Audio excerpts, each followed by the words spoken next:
make an action happen. And so tonight is about hearing from those people right now. I can't actually do them justice until I do justice for the first group that started this. So 2024 is kind of a decade of working towards maintaining diversity in Hawk Mountain Sanctuary. So this would be the very first seasonal stewardship crew that we actually had. And commemorates, Lucas Wester, Sam Summer, and Rick Ritter. And again, just want to give them special mention because when they first came on site, it was very bleak out there. And I think they probably wondered, what are we doing again? And they made a difference, and you'll hear tonight, this group is still making a difference. So thank you so much. And I'm going to turn it over to my cohort, Noah Rapp, for a little species update. All right, cool. Like Todd said, thank you all for coming out and joining us today. For those of you who don't really know me, I'm a full-time steward here. I'm a little bit of a planner, if you will, so I'm excited to talk to you guys about some really interesting species this season. For brevity's sake, I'm going to try and be as short as possible with this. So first we have leathery grapefern, which is a new species for our sanctuary biodiversity. This was discovered in April at a location on the research side of the mountain. Pretty neat thing because our first curator, Maurice Maroon, the first field guide, or the field guide for the first release, used birds on site to do work in that guide. This species isn't mentioned in that guide, so yeah, we find the sanctuary. If we look at this map, it kind of shows that here in Pennsylvania is an S4 species, or apparently secure. But in our surrounding states, specifically the south and west, it is critically imperiled or imperiled, also possibly extirpated or extirpated from some of the other states. So again, the species definitely in decline. Next up, we have a small green wood orchid, which we just found about a week ago. Another interesting plant. This is not a new discovery for the sanctuary. We did find a lot of them, probably about 20 plus, which is a cool thing. It was found in a wetland seat just off our Golden Needle Trail. It is an autogamous plant, so self-pollinating, doesn't require pollinators to pollinate. It can pollinate itself. There's not a lot known about its floral-faunal relationships, but it is figured that it is pollinated by a moth species, just because of the way the flowers are straight. And it's threatened by a variety of factors, such as invasive plants, human impact, that sort of thing. This is the least bleak map I'll show. It's a secure species surrounding Pennsylvania, and is secure in Pennsylvania, but if we look to our west, we start getting into the imperiled and critically imperiled as well as vulnerable. And then a really cool one, not 100% confirmed on this, but found in the same location, possibly an American barberry. This is really cool. We were hand pulling stillgrass when I spotted this. Distinctly different from a lot of, distinctly different from our invasive barberry shrubs. So if you look closely at the leaf structure, you can see thorns coming off the leaf. It's a little hard to see in the picture with the light. But this is indicative of American barberry, which is pretty neat because this is a species that's thought to be extirpated from Pennsylvania, as well as the rest of the south of its range. It's definitely imperiled or vulnerable. I did send photos to our state botanist, or one of our state botanists, Kelly Sitch. He agrees that it very well could be an American barberry, but if anything, then we have to wait until it's a little bit. And with that, I'll pass it on to the next speaker. Thank you.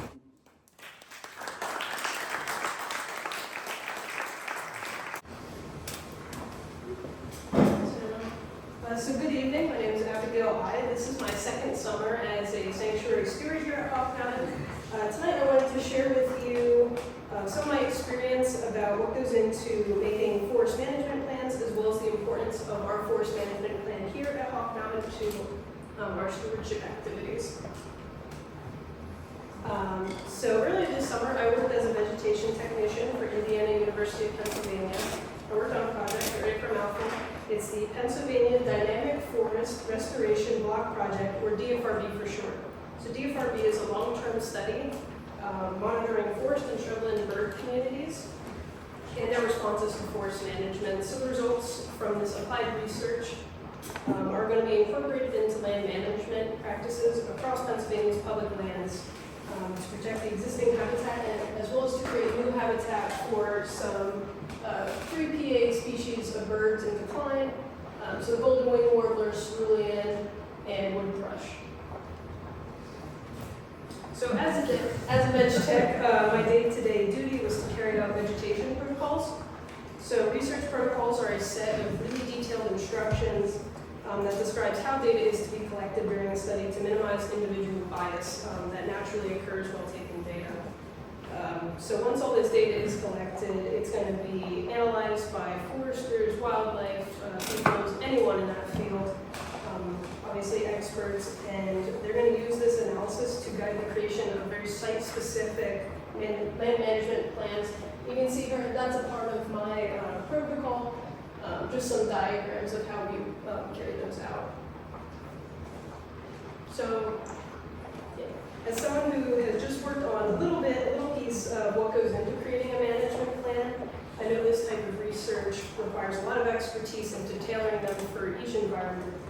And here at Hawk Mountain, we have our own land management plan recently created for us, or updated in 2017 by a collaboration through the Nature Conservancy as well as Greenleaf Consulting Services. So we're going to have some ISA certified arborists as well as SAF certified foresters. So these are legit people. They know what they're doing.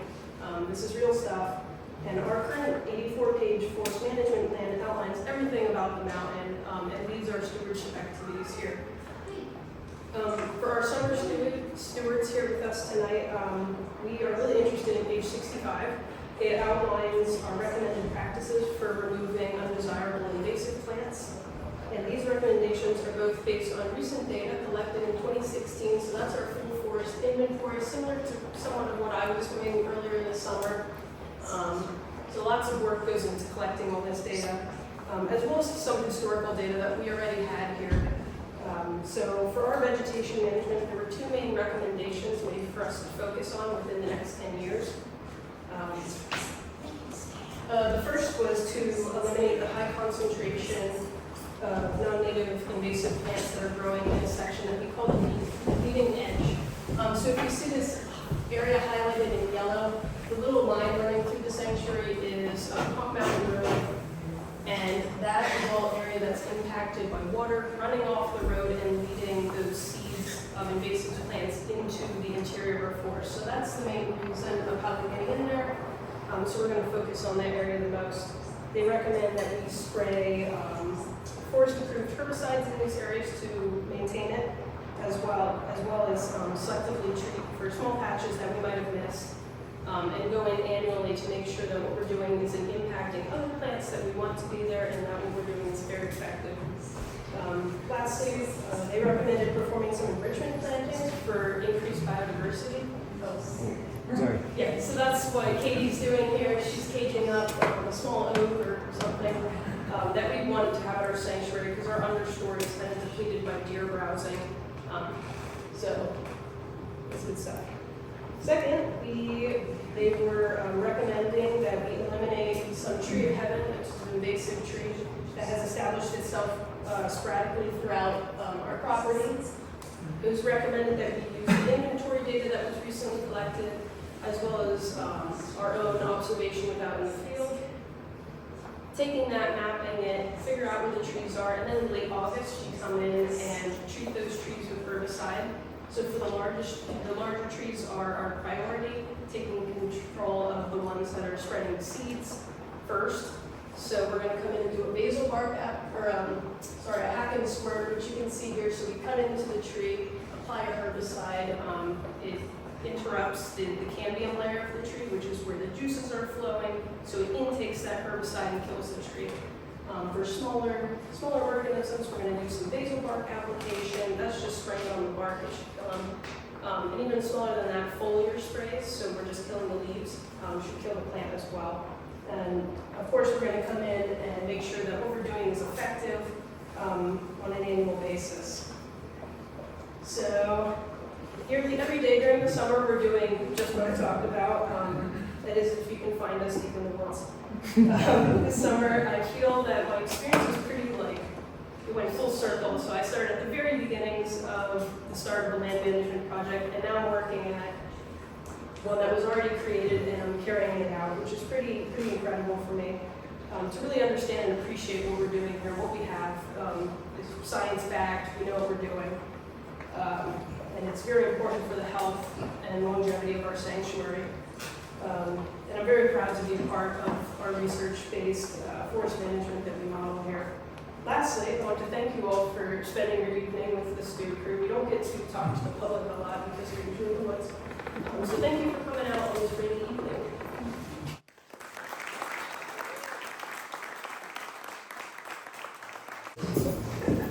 Hello everybody. I hope everyone's having a wonderful evening. I'm very excited to present to you guys. So what's the difference? Native, naturalized, invasive. Oh my! If you guys aren't as familiar with plants as a lot of us stewards are, you might be confused by some of these terms. So I'm here to clear some things up for you along the Yellow Brick Road. So yes, I'll be giving some vocab definitions, what you can do as a member of the public and as a steward yourself of this land, and an example of the spongy moth and the tent caterpillar. So a native species, that's something that has adapted for this environment over thousands of years and has co-adapted with other species. For example, we have this gruesome kill right here of the cicada wasp, or the cicada killer as some people call it, and the cicada, which they've co-evolved to also come out of the ground at the same time so that the predator can eat the pest. So it'd be pretty awful if the cicadas came here all of a sudden and there was nothing to take care of them, right?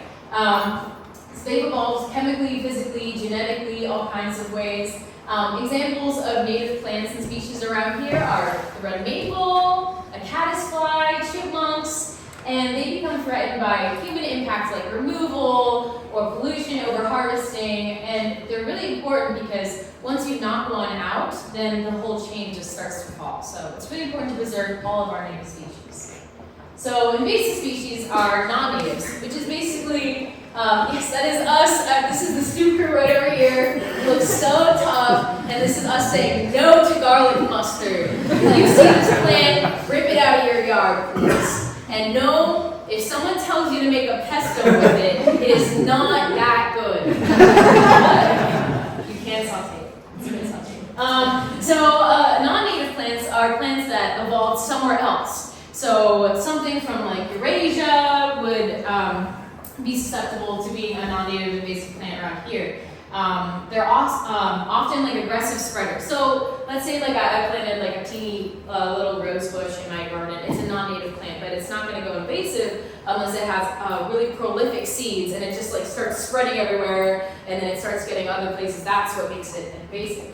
They're harmful to the local ecosystem because they take up space and they don't have evolved predators to get them. So something like garlic mustard, it's a little too spicy for a lot of the deer around here, so they're not going to be gobbling it up, and so then that will take a lot more land and start to outcompete other species. A lot of them are usually introduced accidentally, like keep mentioning it, garlic mustard, I learned from hunters, also called sauce alone. So people used to cook it because you wouldn't need any sauce because it was flavorful. And so, of course, people will bring over beneficial plants to them, but then they might spread accidentally.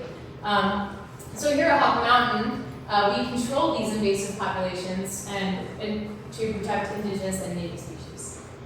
So, like I had mentioned, this is a clear path of invasivity. So it adapts somewhere else, usually in Europe or Asia. You won't believe, you're like, why am I not hearing about like a South African plant? Well, our climates are not similar. So it would usually be somewhere that has a similar climate, but it's not adapted to this one specifically.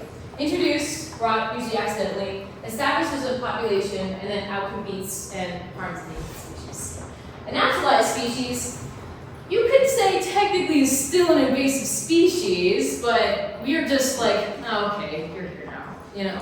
Kind of like the dandelion. So it's kind of been adapted around. So some things have learned that it is edible, so the population is more controlled and it's less aggressive as a spreader as a typical invasive and it's usually been around here for hundreds, not thousands, but some hundreds of years. Like this huge dandelion like I mentioned, or an oxeye daisy. So what can you do about this? So you can, hey, if someone needs a job next summer, I'm just saying, a Hawk Mountain Steward could be the position for you. You can also increase native populations by planting a native plant garden in your yard. Plug in, there's always a spring native plant sale here. And fall. And fall, that's amazing. Oh my gosh, guys, that's coming up. You can also learn to identify invasive species in your own local environments and yards to control them and pluck them out yourselves. And remove them carefully. And make sure you have the right invasive, because killing them can be tricky. So here's a quick little example. 2 swimmers at Hawk Mountain. One native, one invasive. How can you tell a difference? Because they look kind of similar, right? Like even us stewards, we can get these two tripped up. But one of them is invasive, and one of them is native. Let's take a look. So the spongy moth, boo! This is invasive. This is not a good guy. So this one is native to Eurasia. It escaped the containment of some fiber enthusiast, Etienne Trevaux, I don't know, he's French. In the late 1860s, he was experimenting with like silk production and obviously was not very careful about it. So then it established a population here, it reproduced, it spread it, and it has extensive defoliation of really important trees to North America, like oaks, aspens, birches, etc. Even ones that aren't that sick can be overtaken by these and then become ill, and that's really dangerous for our forests. And then eastern and forest tent caterpillars, you might recognize these little guys. They do defoliate trees, but not to the extent of spongy moths, and usually only harm trees that are already sick. They're both native, so they were not introduced by a silk enthusiast. Both populate Hawk Mountain, and eastern tent is a little bit more prevalent. So these guys usually are making a big old cotton mess in your yard. Cotton looking. They're known for these unsightly nests. Trees of choice include cherries, birches, fruiting trees, broadleaf trees, etc. Really only harmful if you're a farmer. But if you're not a farmer, I suggest leaving these in your yard. And they're an indicator species. So these help to tell you like when spring is coming. The sooner that you see tent caterpillars, the sooner you know spring is coming. So these are really important to have in our ecosystem. So super quick overview of the differences between these guys. Again, this one's really bad, guys. If you see this one in your yard, kill it. It's about half the time, but the eastern tent and the forest tent, they both got these white lines down their back. Eastern tent got the solid one, the forest tent has got these white ones. The spongy moth kind of doesn't.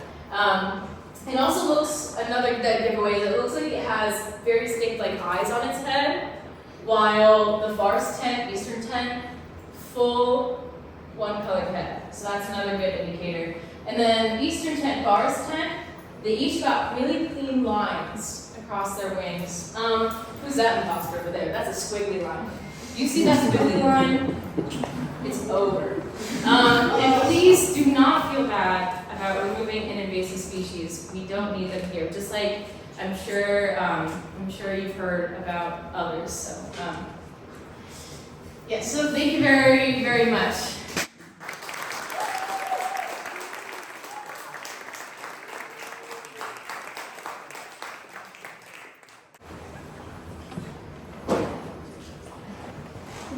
We all know this little guy. This is Smokey Bear. Only you can prevent wildfires. This specific campaign started in 1944, and it has led to the prevention of many wildfires all across the United States. That's a good thing, right? That's the conservation of natural resources, the protecting of wildlife. And wildfires, they destroy properties, homes. They also cost lives. Well, forest fires are bad, right? Well, it's a little bit more complicated. Next time you go for a walk through a forest like the ones here at Hawk Mountain or elsewhere in Pennsylvania, even really all across the east.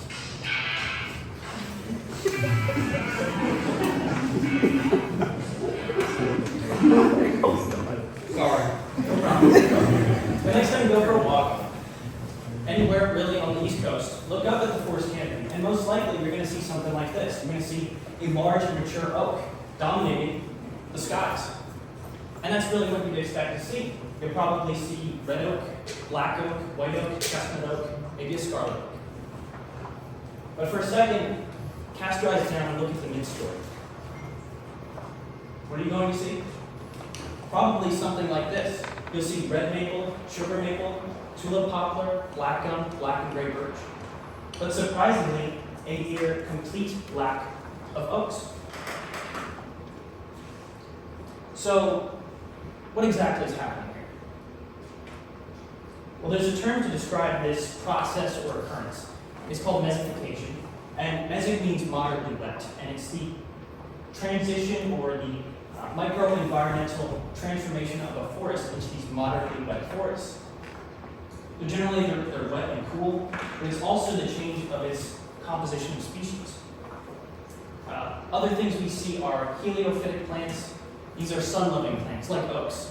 They get outcompeted by these very shade-tolerant species.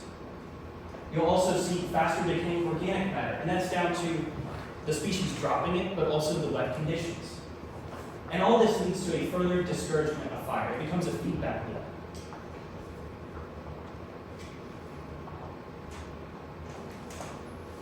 But to better understand mesification, why it's happening, or why it's important, we might want to first understand our native oaks.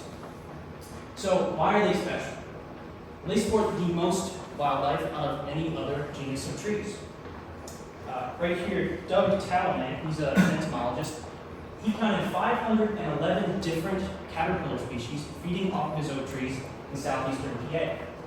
They're also long-lived, so they provide that benefit for a very long period of time. Some features they have, they're pyrophytic, so they take advantage of, they rely on fire more than other species. They have thicker fire-resistant bark, they have higher lignin and tannin content in their leaves, and that allows their leaves to decay slower on the forest floor, adding a fuel bed for a fire to happen. They also have rot-resistant wood, and that's valuable for woodworkers, but also it adds more fuel when branches or trunks fall. Then once the fire starts, the saplings tolerate higher temperatures than most others.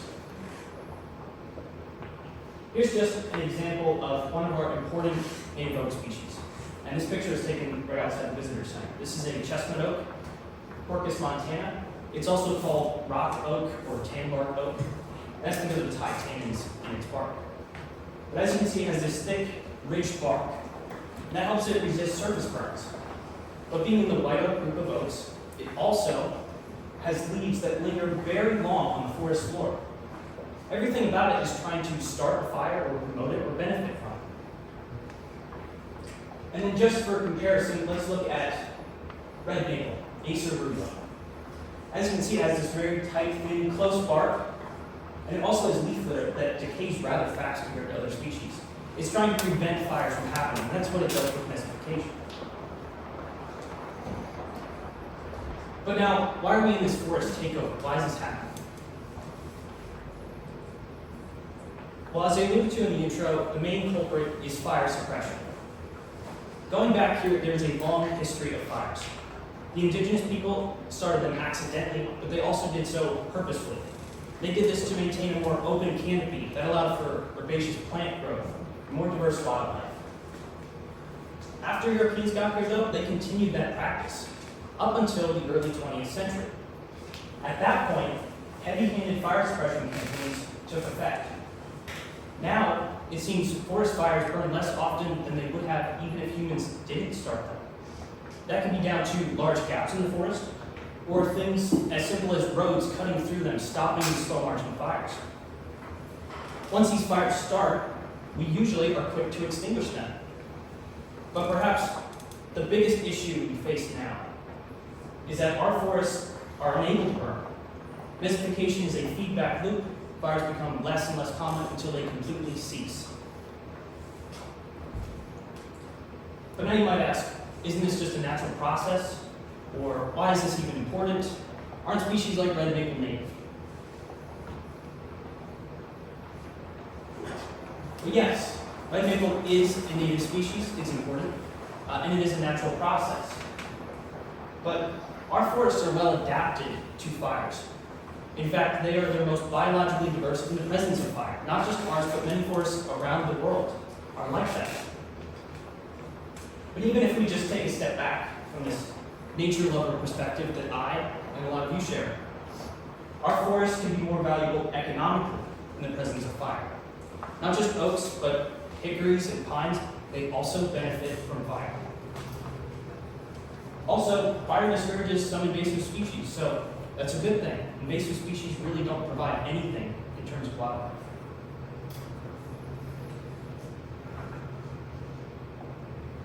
Now on to what can we do about it? Well, we should learn about forest fires. It might change our opinion on them. We can understand that not all forest fires are bad. Certainly some are, but not all are bad.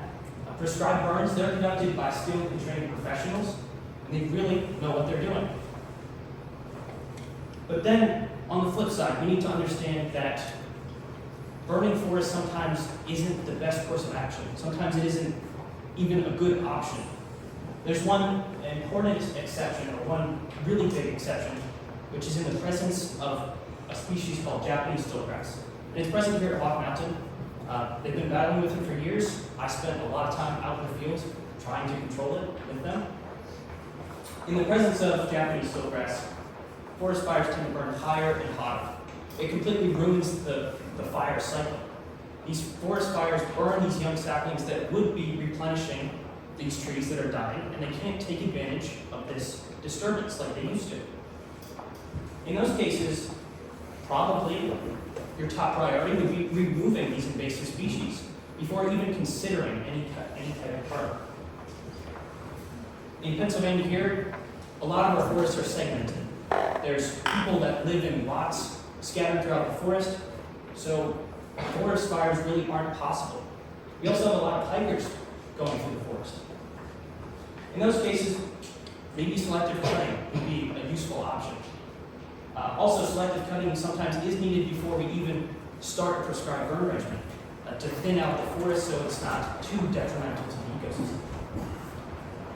But perhaps one easy step we can take is prioritizing certain species. It seems like every 10 years or so, maybe sooner, maybe later, there's some new invasive pest, pathogen, fungus, some blight that comes through, sweeps across the landscape, and kills many of our native trees. It's unfortunate, but that's a perfect opportunity to replenish these areas with these important species, and I've seen that done. But what can we do? Well, we can start in our own backyard. If you have space for it, why not plant it up? They support more species than any other tree here. That's the perfect place that you can make an impact.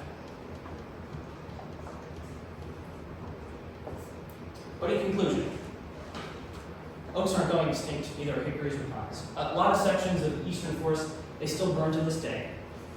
But with that said, a lot of our forests are segmented. They're gone, they've disappeared, they've been cleared. So it's important that these remnants of these life-sustaining ecosystems are as ecologically valuable and healthy as they can be. We as humans, we have a chance to shape ecosystems for the better and to bring life. Perhaps it's time that we use knowledge paired with tools so that we can fit the role of a keystone species. All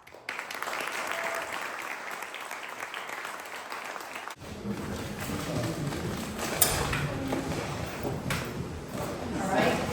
Hello, everyone. My name is Blake Crosser, and tonight I want to talk to you all about siltgrass, one of Hawk Mountain's most prevalent invasive species, and its impact on our soil as well as our forests.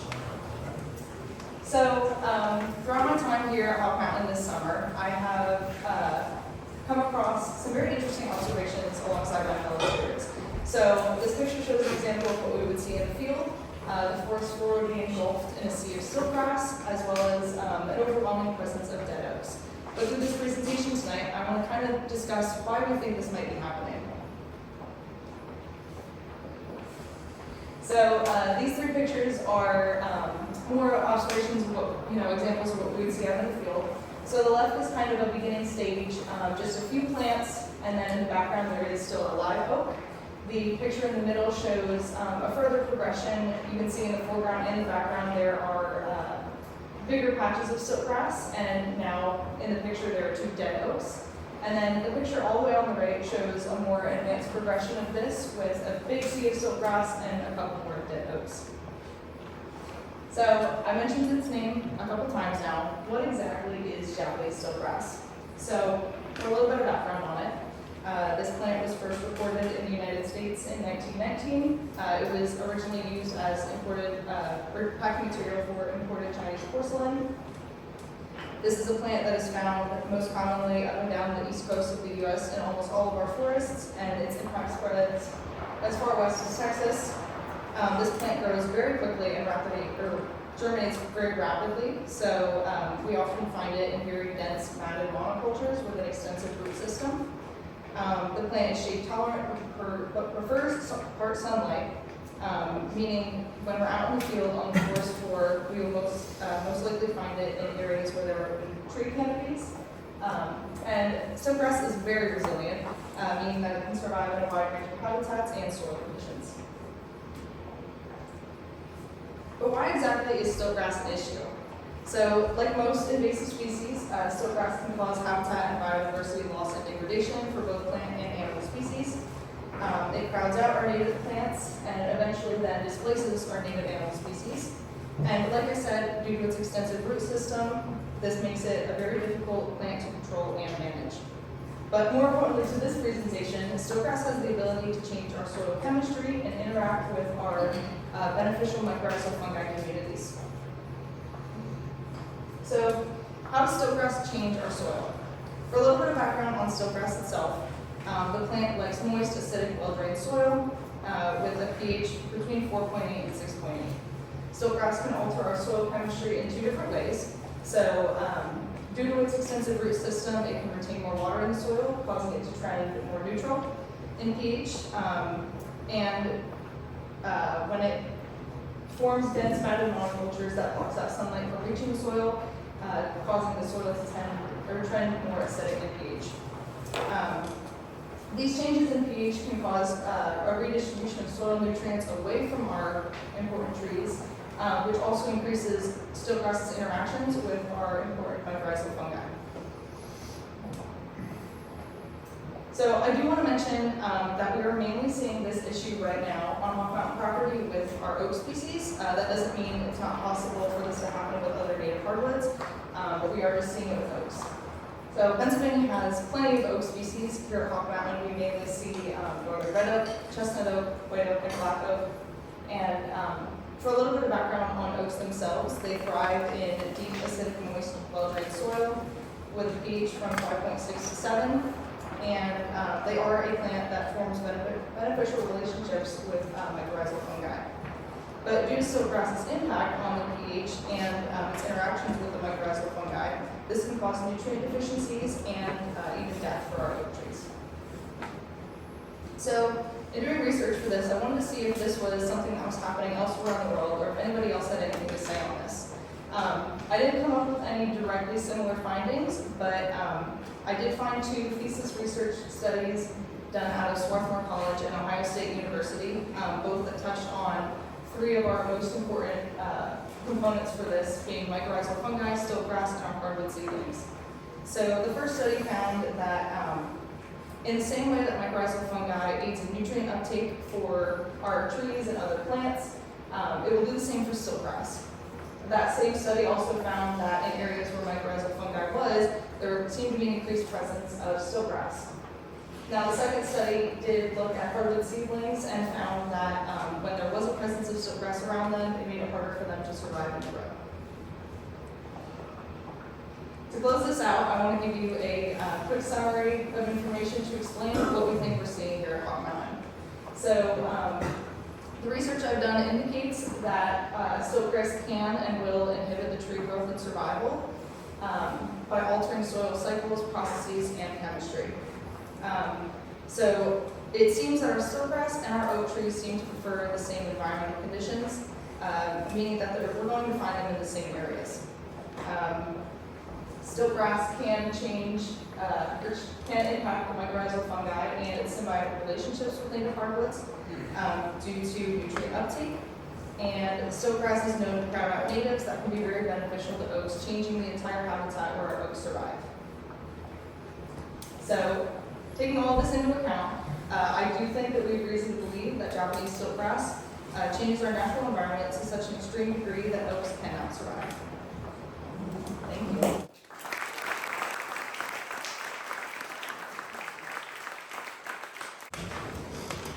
Alright. Don't worry guys, I'm not. I do want to start by thanking you all for being here. Stewardship, we are kind of recluse of the forest, so we don't get a lot of attention, but say still grass through time, we do it here. So, in case you ever have a still grass grass, we are there. But my name is Kins. I had the fabulous opportunity of being a Seasonal Sanctuary Steward, say that 3 times fast, here at Hop Mountain this summer. And I want to share some discoveries I think, some of the research I did, and are we making a difference?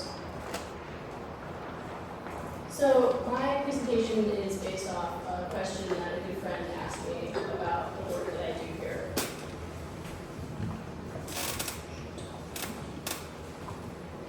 And on Mountain, of course, does what you're doing matter. So when I was first asked this question, I got somewhat defensive because, of course, the work that I've been doing mattered. I don't have the sweat stains of a dad who just mowed the lawn for no reason every day, of course. But I realized that I couldn't really defend it. I didn't have the knowledge to really express that the ways that we were making a difference or how we went about it. So I realized that that should be the basis of my presentation. However, with such a broad basis for my presentations and so many things that we did, it was hard to narrow down. And of course, I had to take a little trip to South Lookout and ponder. A lot of stuff. Less than 10 minutes. But ultimately, I decided on a invasive shrub that I developed something of a personal vendetta against. Japanese barberry is an invasive shrub that we manage here at HMS. And it is son of a gun to manage. Yeah. So, just to give you some context on Japanese barberry, some of the distinctions about it. I'll start with the size. So it's a very, very compact shrub. And, given the chance, it will kind of overtake woodlands and form really dense thickets. The leaf is spoon-shaped and also very distinct in that. It's usually a bright green, but it can be tinged with kind of red or purple. And then to the stem. Rusty brown and covered in spines. These spines are as sharp as a hypodermic. And probably the most memorable characteristic, I would say. Oh yeah. Just so you know. So, circle back a little bit. Why does this matter? Why do we prioritize the removal of Japanese barberry? So something that I did already know, of course, is that it forms these dense thickets, dominant woodlands, and this crowds out native plant life. Also, the barberry has a leg up on native plants because the deer do not prize it. The deer don't want it. Neither do we. It also impedes animal movement and steward movement. Very difficult to get around. And another thing is they create a really ideal tick habitat, real ticks. One thing I did learn from my research, though, is that they can alter the soil chemistry. So the leaf litter breakdown increases the soil nitrate, and that increases the pH of the soil, which is not great for native plant regen, even after you remove all the barberry, because native plants prefer really more of the stage. That's going to make regeneration even more difficult. So, some of our removal methods: hand pulling, heavy gloves. Heavy gloves are an absolute must. It's effective only in smaller barberry. Large ones, it gets strenuous and it's just too hard to pull. Remember, with your legs, please. Another removal method is by mechanical means. So this requires a rope winch and a digging bar, also carabiners, little ropes that go around the barberry. This is effective in areas of more established barberry. You don't really have a couple here and there, moving the rope winch from tree to tree, and that's not worth it. So minimum 2 people is required, 3 is ideal. This is also my favorite method because it's the most fun. So, these next two are both chemical and herbicide removal methods, but the first one this is foliar. So for this is applied to the leaves of a barberry shrub, and it's really only effective on smaller barberries because with the spraying packs, if you start to lift too much, then that's a lot of spray going where you don't want it, and possibly on you, and I'm not a fan of cancer, so I really try to keep that to a minimum. Also, this herbicide mix is garland aquaneate, and we use that on still grass and smartweed. So it becomes kind of wasteful on larger barberry plants just to get it on every single leaf. It's not really worth it. But the other type of herbicide is a basal bark application. So with this, we apply it to the base or kind of the stems of the shrub. Or pretty much any tree species. It can be tricky because you do kind of have to lift and go under. Basically, any barberry removal method, you're gonna get some results and you're gonna find it later. That's just the truth of the matter. I would say that this is the most efficient use of a product, as you don't need as much, and it's specifically based on treatment. So to circle back. Is what we're doing now. I was able to get a hold of some footage from 2014, and these are a few pictures from it. One of these pictures just does not do the cerulean area justice because it was just covered, absolutely covered. But fast forward present day, this is the cerulean. As I'm sure you can see the fence there, all the native plant regen inside. That fencing was only built in 2021 to keep deer out. And only 3 years of regen, it's incredible. So, in conclusion, land stewardship does matter and we are making a difference, guys.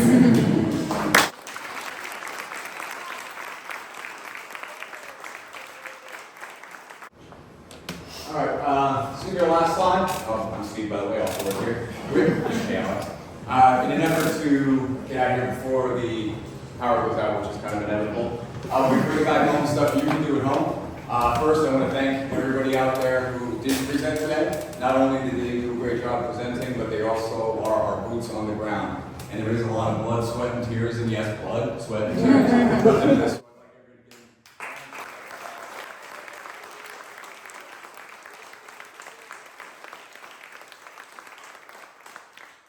Alright, because most of them did such a great job, a lot of them kind of skipped around some of the things I'm going to hit here real quick. Making a difference in your own backyard.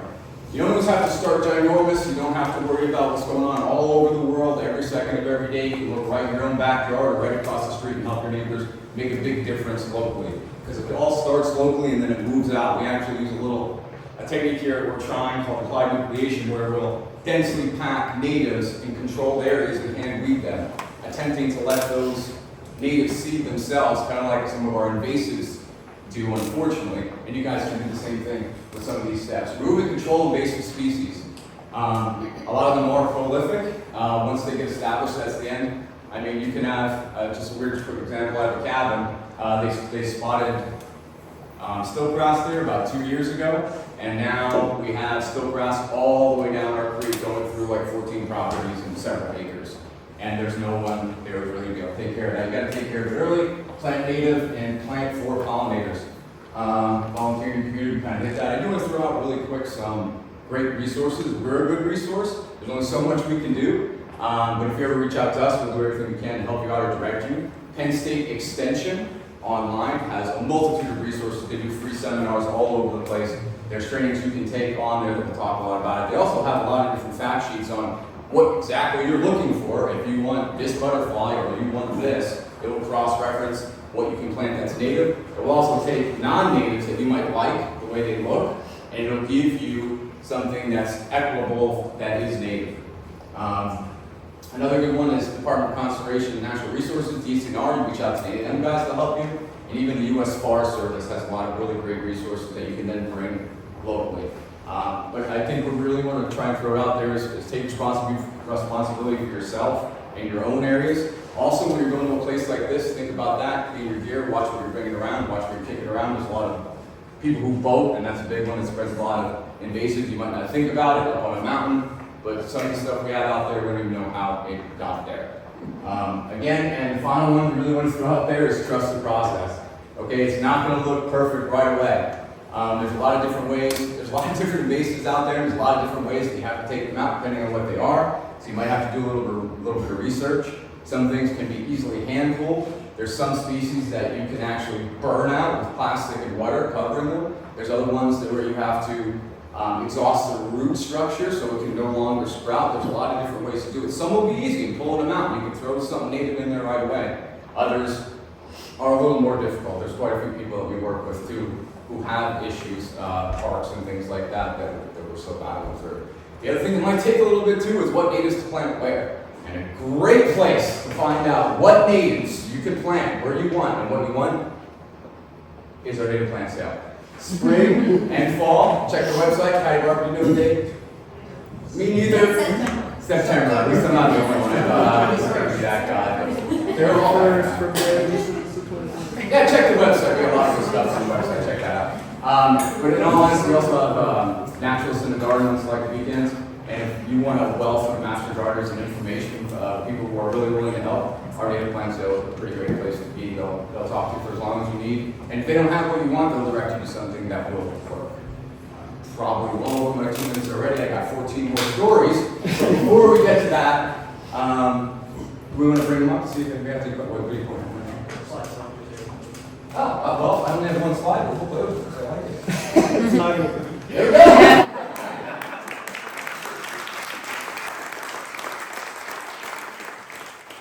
I would like to ask all the presenters to come up, if that's cool. Perfect.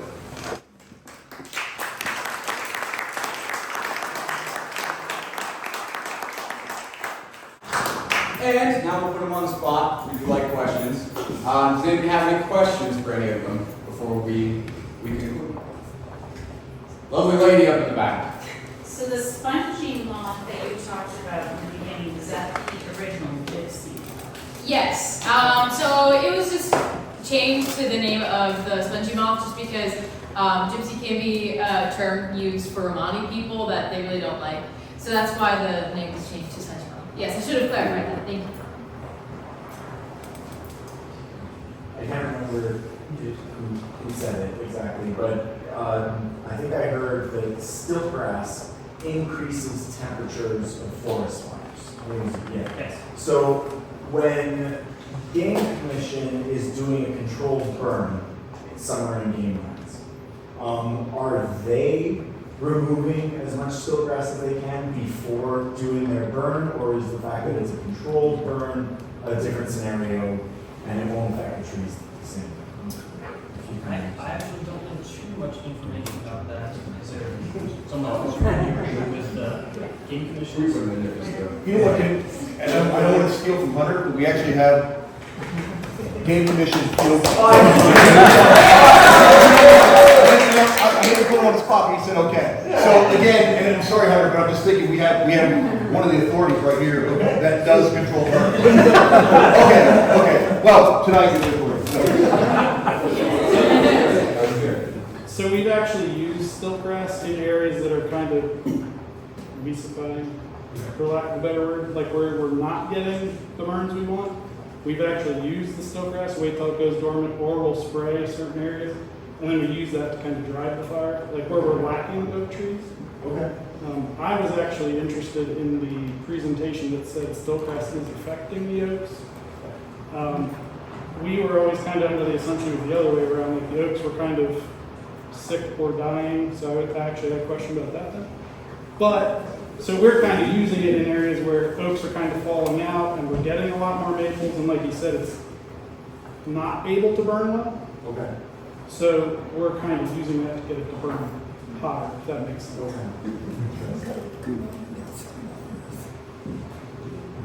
Anything else?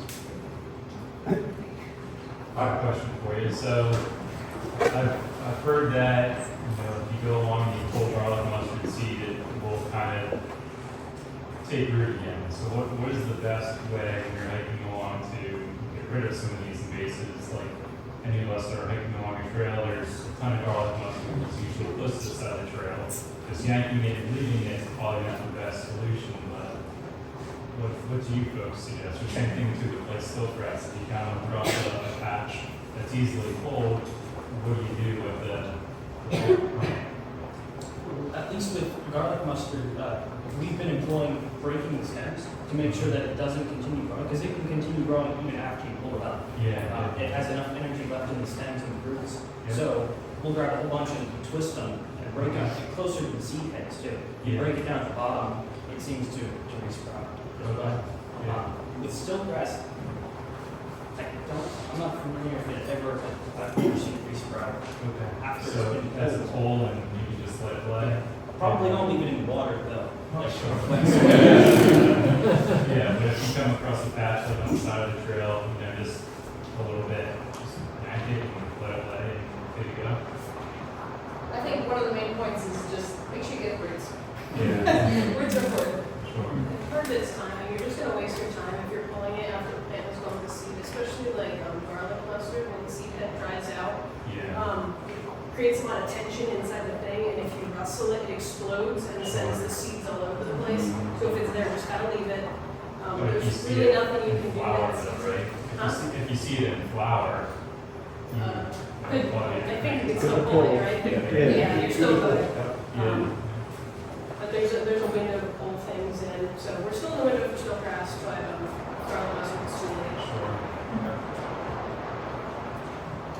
One more with that, garlic mustard also can stay in the soil for a very long period of time. So you might think you pulled it off, like if you have an invasion at your house, and then you might end up seeing a couple pop up in the first year, like fluoride stage, Yeah. for the next 10 years, if it's really bad invasion. Yeah, so I've seen that at my house where there was, it was pretty prolific, and it's like the first year was like 3 5-gallon buckets, and then it was like 2, and then it was 1, and now it's just like a couple of little. So it's a fight that you have to keep fighting, but you're reducing that seed bank then by pulling them. So. And I should have mentioned that too when we talk about trust the process. A lot of stuff has a lot of seed viability in the soil. Like, the stiltgrass itself is like 7 years. So if we miss one spot 1 year, well, now we're kind of reset for 7 years because we know there could still be things in that soil. So it's really about getting there every time and the diligence to do it. But that's another part of trust the process. You can do it, but it will take time. I saw someone else over here with a question. It was like the best question ever. I have a question. Yeah, it wasn't that. So, barberry, stiltgrass, garlic mustard, do you guys know how many invasive plant species you're managing for right now? And have you seen, is there like any new ones creeping in, or things that you're worried about based on other parts of the region? It makes me nervous when they all turn and look at me. Oh, I'm at the end now. So we do have our big ones that we outline and work on every year. But to be honest, every year, especially roadside, we're finding new ones. I've only been here for 7 years since I kind of got here. I think it's 7 years. Since I got here, one has really developed around us and kind of hit everybody. I'm sure who knows about it now is the smartly oriental lacestone. It hasn't been as prolific, acres of it, but it does create densely populated areas. So to answer your question, we're finding new ones every single year. Now, nothing has grown to a level that has become a massive priority for us, although of course all invasives are a priority for our department. But we're ideally ones every, if you ever see us all by the roadside, like this, that's probably what we're doing with our phones and checking stuff out, taking pictures. So unless you guys have something to add, I would say nothing that has become epic stuff we already knew. There are some spots we will be hitting now a mile a minute that I don't feel like we had to, when I first started, hit every year. But even that's not necessarily something new. So it's we're still kind of working on the ones we have. Again, anything we see that's invasive we take out, but nothing has rose to the level of, the barberry, stiltgrass, or anything like that. I would also add that every state has their own list of invasive plants and species. So if you wanted to educate yourself, you could look that up. It's quite extensive. Yeah. Fred, do you know, do they cinder this road instead of like maybe use salt?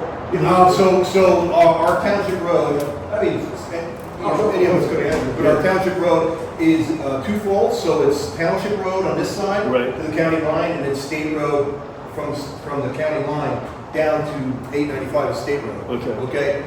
They use a lot of anti-skid, the concept of cinders on the township side. It seems like they use the spray a little bit more, a lot more on the state side. I don't know if that answers your question. Well, so on this side, we have a lot of anti-skid that also in our stormwater events gets washed within a half mile of our forest interior. So what I see, like our local municipality uses cinders quite heavily, and then I'm fighting the edge of my yard every year with some, I mean, there's probably 15, 20 different weeds that start popping up. So have you ever thought like about, like municipalities treating those cinder piles or something to maybe try and kill, what they're going to go out and throw on the road that's going to then end up on the sides of the road and then get into the forest, You know what? I think that's an interesting concept. I often wondered.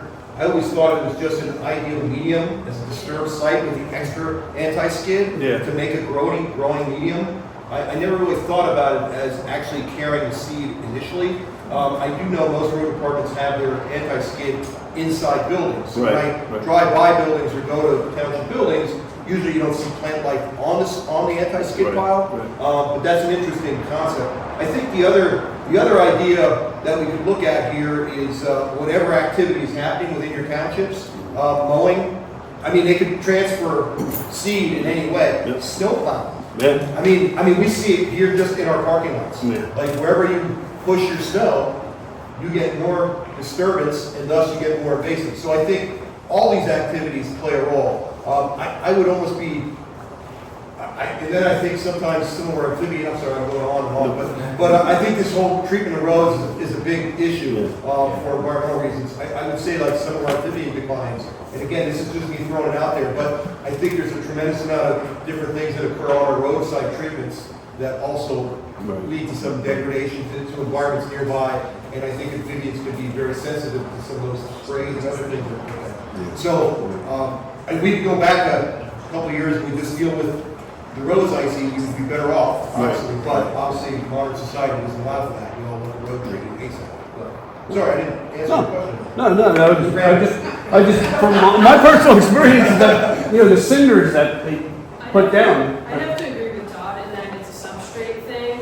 I mean, I'm no expert in that department, so but I think it's more of a substrate that it's a disturbed area. Lots of plants like that disturbed area, especially are invasive, so they're going to take hold there much faster than they would like your yard where there's already stuff there and it's compact. It's new open area. And they're like, ooh, I can take root here. 12 range, so lots of plants are going to like that.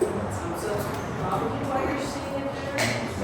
I mean, you can't get seed stock in like something that you're supposed to cover with plastic before you lay it down. Can't remember what it was. I think like mulch or something. I don't know that one. I remember learning about something. You're supposed to like cover mulch. I forget what it was. Just in case. Oh, okay. It was for Asian jumping worms. If you're getting like soil or something from somewhere and they have it in soil, you can cover it with plastic, and it will get really hot and kill the worms before you put it in your garden. So I don't really think that's the case with cinders because just of how dry it would be to drop. And It's a good question. Yeah, and to echo that, it's kind of one of the most interesting things to think about this stuff is we just did, 5 presentations and we literally do this every night and every touch on the topics because we looked at how one native tree interacts with one invasive. Now imagine that on an infinite scale in our forest. For you, I would say That's what our leading edge is called leading edge, because that's where our culverts are. So I would say it's possible. It's in the cinders. It's also possible if you follow any kind of water routes along that culvert, you might find a field of it somewhere that just keeps washing down. Because you missed again just using still grass because I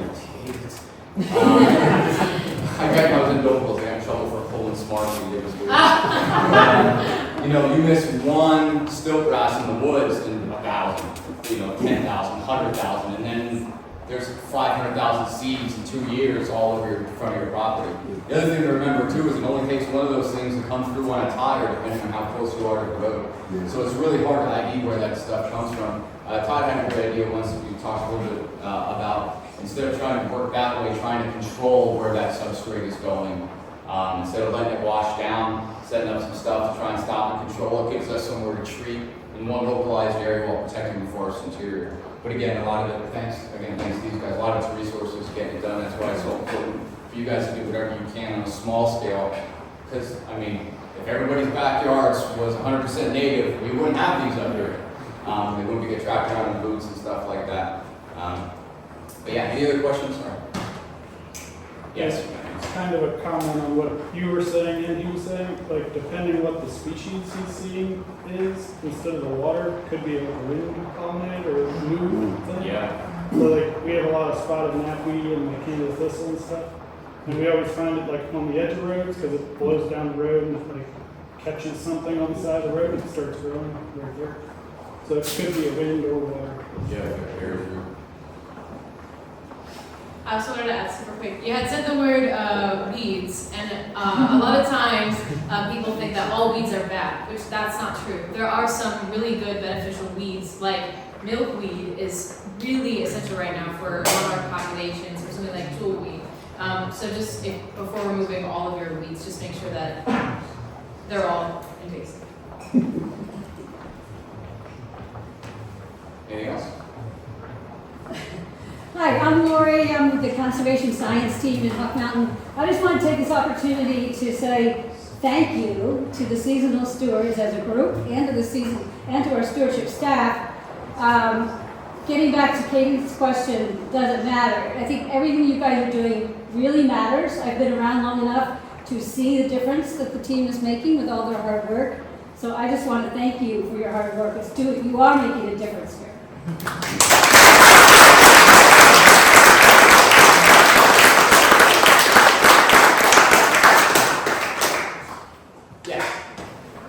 Hawk Mountain's native plant sale will be Saturday, September 21st, 10 to 3, rain or shine. All right. Any other questions? All right, we'll say if you guys do come up with any other questions, feel free to email us. Todd, you want to show? All right. Email any of us. You can find me, Todd, or Noah on the website or our email, and we'll try to get to the right people or any other questions you have. Again, I would like to thank all of them, just Lori did, thank you, Lori, what you do, and thanks to everybody else in here. I saw Annie up there, and Brandy for putting this thing together, because honestly, I was camping, so I had nothing to do with this. So, thank everybody, and thank you all for coming out.